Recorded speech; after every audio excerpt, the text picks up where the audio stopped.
Si Councilor Warren Inocencio, pag nagsasalita, ganito ang forma, tama o hindi? Ay, nako. Si Councilor Warren Inocencio, pag nagtatalumpati, puro pag ganito yung kayo, tama o hindi? Ay, nako. Barangay Dilabas, ang mahusay na Mayor, Mayor Vico Soto! Barangay Dilabas, kamusta mo kayo? Yung mga nandito po sa gilid, okay pa ba kayo dyan? Yung mga nandun nakatayo sa likod, okay lang buhay, baka pagod na po kayo. Yung mga nandito sa kanan, mataas pa ba kanya natin? Yung mga nakaupo, ayos na po kayo, ano? Alam ko, yung mga nakaupo, kayo po yung maaga kanina. Kaya nakakuha kayo ng VIP seats. Ayan. Tinulungan niyo po ako, binigyan niyo ako ng matitibay na kasangga. Alam niyo, yung una ko pong tinanong, nung nag-a-apply sila sa Giting ng Pasig. Ito, mga konsyal po natin, nandito. 3 sa kanila, incumbent. Apply sila 2022. Yung iba, 3 bago kasama po natin ngayon 2025. Una ko pong tinanong sa kanila, nung nag-a-apply po sila para konsyal ng Giting ng Pasig, ba't nyo ba gustong tumakbo? Ano bang intention ninyo? Anong pakay ninyo? Kasi kung gusto nyo lang magpayaman, hindi kayo bagay sa Giting ng Pasig. Kung akala nyo kakapalang wallet ninyo sa konseho, ay hindi kayo bagay sa Giting ng Pasig at hindi rin mangyayari yan. Pero kung magka-direksyon tayo, kung pareho tayo ng vision, kung pareho tayong naniniwala sa isang malinis na pamahalaan, at kung handa tayo magsakripisyo at lumaban para sa pagtataguyod ng mga prinsipyo ng mabuting paggogobyerno, ay pwedeng-pwede kayo sa Giting ng Pasig. Alam mo, masasabi ko po na swerte ako. Tingnan niyo yung post ko nung kagabi, nung isang araw tungkol kay Vice Mayor Dodot. Kung may time po kayo, basahin po ninyo. Maswerte po tayo na meron tayong isang Vice Mayor katulad ni Dodot Jaworski. Yung 3 incumbent, yung for re-election po natin na konsehal, isang term pa lang silang 3, pero talagang nagtrabaho na. Hindi sila nagpaluklok lang, nagtrabaho po. Si Councilor Maro, narinig niyo magsalita. Alam niyo, isa sa effort na ginawa niya, dati hindi natin masyadong alam kung ano yung mga budget ng barangay natin. Kahit naman ng city noon, di ba? Pero ang ginawa ni Councilor Maro, sa panguna ni Councilor Maro, yung mga budget hearing ngayon sa city man o sa barangay, naka-Facebook live pa nga para walang nakatago, kita po kung ano nangyayari. Councilor Maro Martires po yan. Hindi po siya yung pumatay kay Delilah, ha? Si Councilor Angelo, ginawa niyong number 1 councilor natin. Bago lang po yan, pero alam niyo po ba na sa buong Pilipinas, isa tayo sa nagpatupad ng Solo Parents Act. Ibig sabihin, yung 1,000 allowance sa mga solo parents. Ilan pa lang tayong nagpapatupad noon, nagbibigay po noon. Ang talagang tumulong sa atin noon, marami naman tumulong, pero yung nanguna po, Councilor Angelo De Leon.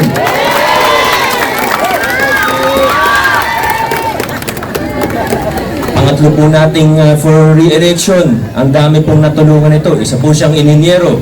Ang dami po nitong natulungan, lalo na yung mga walang ligtas na kuryente. Dati uso kasi yung jumper submeter.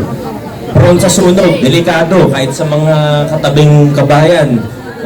Delikado po talaga. So ginawa po ni Kunsel Buboy, gumawa siya ng ordinansa para makapitan ng legal at ligtas na Meralco ang mga ito. Kaya nga po siya tinawag na bumbilya ng konseho.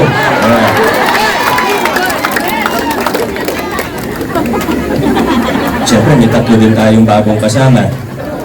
Yung una po, nagpaalam lang na mauna siya kasi meron pa siyang asikasuhin na importante. Ano? Pero naging chairman po siya ng National Youth Commission. Hindi nyo lang siguro nababalitaan, pero sa totoo, marami siyang natulong kahit nung chairman pa lang siya ng National Youth Commission.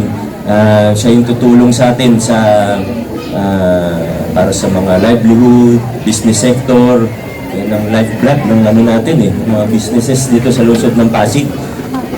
Hindi ko po siya bibiruin, hindi ko siya asarin kasi napakabait po Siya yung pinakamabait namin kasama, si Ryan Enriquez. Yung pangalawa po, ito, nakita ko maganda yung programa niyo. No? Kagawad pa lang siya para sa laban sa malnutrition. Ayan, i-adapt natin yan sa city level sa tulong po niya. Magandang ano nito, panukala nito. Wala na pong iba kundi si Councilor Boy Abunday Raimundo.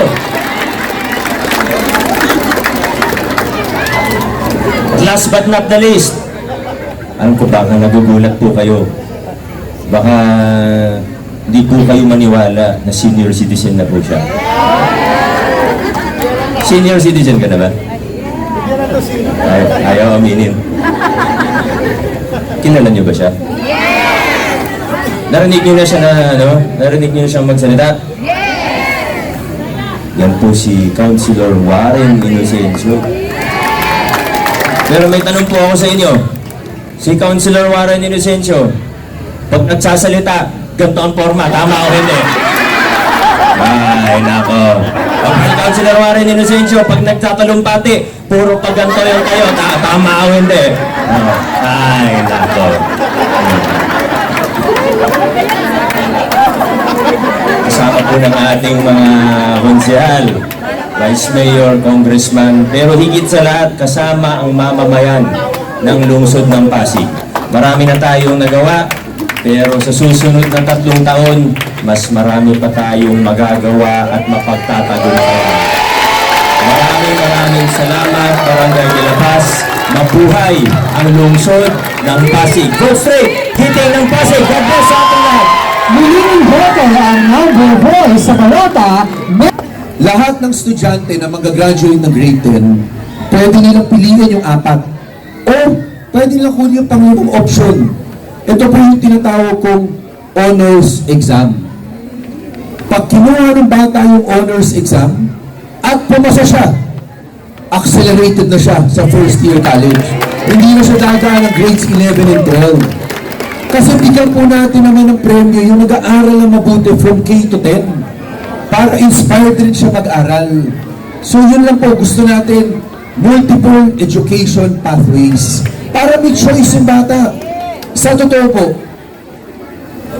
ang college education, napakaganda niyan. Maging abogado ka, maging nurse, teacher, maganda po yan. Pero hindi lang po yan ang mahalaga sa buhay. Ang pinakamahalaga, meron kang marangal na trabaho. May trabaho ka na hindi ka nag-aargabyado ng kapwa. May trabaho ka na nakakauwi ka ng sapat para sa sarili mo at para sa pamilya mo. At yun po, hindi naman kailangan lang ng maging college graduate. Sa totoo, para maging maayos, disenteng tao, ang kailangan lang doon GMRC. Ang kailangan po maayos na ugali. Kaya sana po, yun naman gusto, talagang makarating po tayo sa puntong yun. Alam naman po natin, no? Good governance po stands for isang malinis na gobyerno. Inaalis po natin yung korupsyon sa ating pamahalaan. Actually, ang totoo po niyan, kaya po hindi umuusad yung ating bayang Pilipinas bilang isang bansang maging developed, no? Or maging first world country ang Pilipinas dahil po talaga sa korupsyon. Nakikita naman natin, hindi po sekreto yan. Buong Pilipinas, pinagmamalaki pa ng iba kung gaano kalala ang problema ng korupsyon. Pero dito sa Pasig, swerte tayo. Tama ho ba? Kasi meron po tumindig. Noong 2019, tumindig si Mayor Vico, si Congressman Roman Romulo para po mabago ang sistema natin dito sa lungsod ng Pasig. At ang may pagmamalaki naman po natin, hindi po tayo napahiya. Dahil noong 2019, binigay natin ang tiwala sa kanya. At ngayon, tinitingala tayo ng buong Pilipinas. Tama ba? Actually, hanggang Amerika nga eh. Di ba? US State Department. Anong binigay na parangal? Anti-corruption champion, Mayor Vico Soto. Try po natin yan mga Pasigueño. Tama ba? Kaya lang, yun nga, medyo nakakalungkot ngayon dahil po sa politika, sinisiraan pa ngayon ang ating puting mayor. Tama, huwag tayo maniniwala doon. Diba? Alam naman namin matatalino ang Pasigueño. Pero nakakasama lang ng loob, di ba? Kasi siyempre, isipin ninyo, swerte po tayo, meron tayong gantong mayor. Di ba yun yung sinasabi pag nalaman kayo, tayo, taga-Pasig, ang swerte ninyo, ang galing ng mayor doon. Kaya lang, yun nga, medyo nakakalungkot ngayon dahil po sa politika, sinisiraan pa ngayon ang ating puting mayor. Tama, huwag tayo maniniwala doon. Diba? Alam naman namin matatalino ang Pasigueño. Pero nakakasama lang ng loob, di ba? Kasi siyempre, isipin ninyo, swerte po tayo, meron tayong gantong mayor. Di ba yun yung sinasabi pag nalaman kayo, tayo, taga-Pasig, ang swerte ninyo, galing ng mayor doon.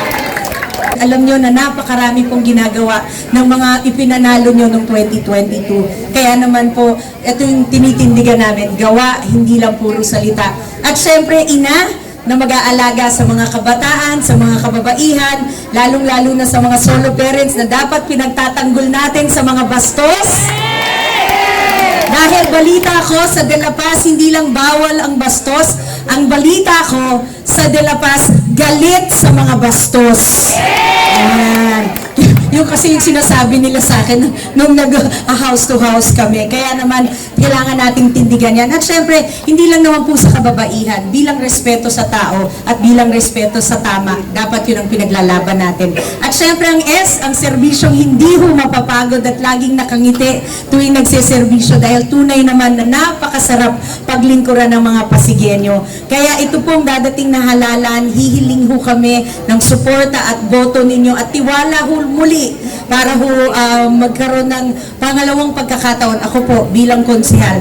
Dahil ito pong mission namin ngayon sa Giting ng Pasig, alam niyo po, tulad din ng sabi ni Consi Maro, hindi na po ito laban ng kahit na sinong politiko. Hindi na po ito laban ng mga personalidad lamang. Hindi na ito laban ni Mayor Vico, ni Vice Mayor Dodot, ni Congressman Roman Romulo, or kami ng mga konsehal. Ang laban na ho ng Giting ng Pasig, itong 2025 na darating na Mayo, ay laban na ho ng prinsipyo.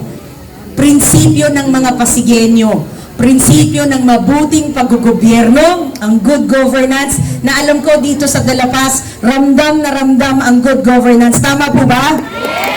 Alam niyo ba yung may bunga? May bunga floodway. Dito sa De La Paz, ang dami ko rin na kausap na may naka-submeter pa rin. Sa may barangay Manggahan, yung mga Villa Cruces, yung nasulog noon, yan, napalagyan na po natin ng kuryente yan.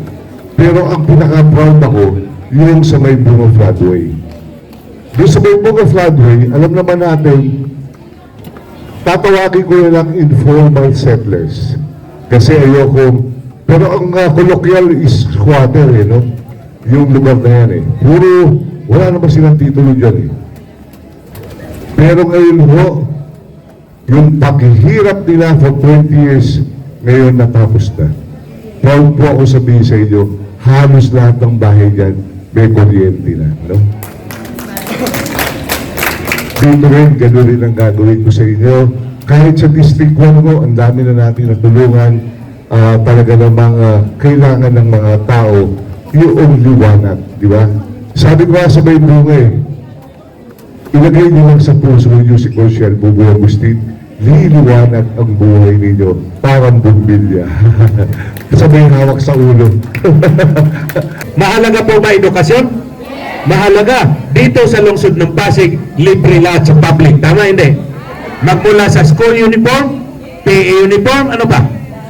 Sapatos, bag, medyas, ha? At ang pinakamalaga, nakalimutan ninyo, yung allowance, yung 1.5. Ay, sino nag-isip niyan? Mayor Vico. Kaya palakpakan natin si Mayor Vico. Mahalaga ba edukasyon? Mahalaga. Sapagkat pagka ang anak nyo ay nakapagtapos, naku, ang laking tulong sa pamilya.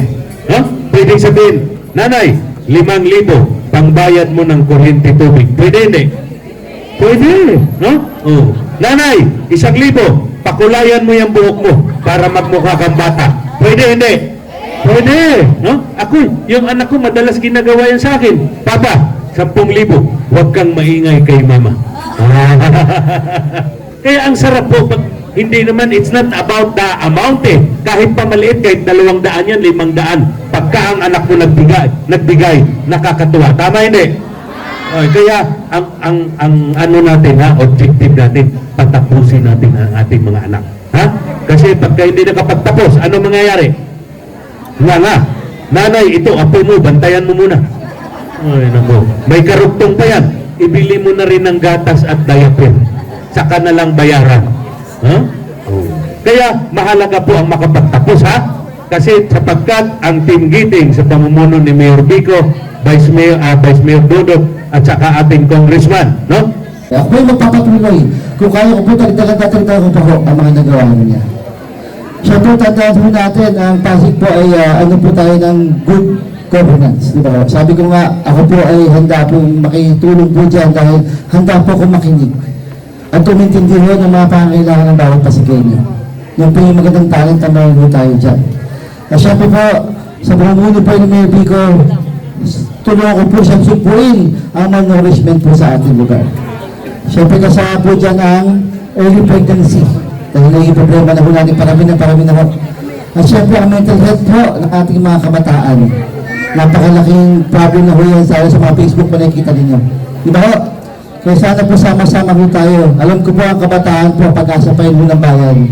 Yun po ang main target ko po, ang kabataan po ay gawin natin safe para po sa Pasig. Tama ho ba? Kaya ako po sana po makakahiling sa inyo ha.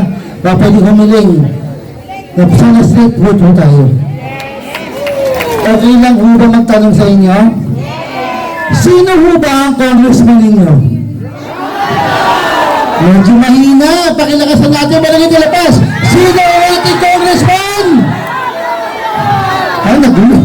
Sabay-sabay tayo. Sino ang ating congressman? Yun, perfect. O sino naman ang ating vice mayor? Yan, napakagaling. Eh, siyempre gusto ko, may kasamang palakpakan. Sino ang ating mayor? Napakaganda.